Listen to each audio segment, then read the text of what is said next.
नमस्कार, आप देख रहे हैं दिलीप केसरी के साथ न्यूज भारत 21 की खबरों को हम आपको दिखाते हैं भारत के विभिन्न राज्यों से हर छोटी बड़ी खबर को।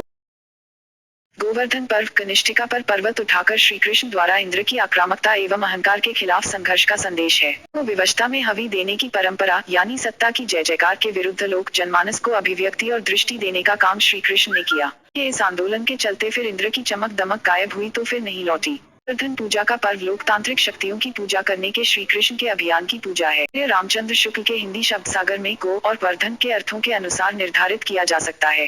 गो का अर्थ गाय, प्रकाश, रश्मि, बोलने की शक्ति, देखने की शक्ति, आंख, बिजली, पृथ्वी, जीव, दिशा, इंद्रिय, सरस्वती, ऋषभ नाम की औषधि, माता, किसी धातु की बनी गोमूर्ति, दूध देने वाले पशु जैसे भेड़ी, बकरी, भैंस आदि। स्त्री। हिंदी साहित्य के विद्वान समीक्षक आचार्य रामचंद्र शुक्ल द्वारा संपादित हिंदी शब्द सागर के भाग 9 पृष्ठ 843 प्रकाशन 1915 के अनुसार गो शब्द के 29 अर्थ हैं।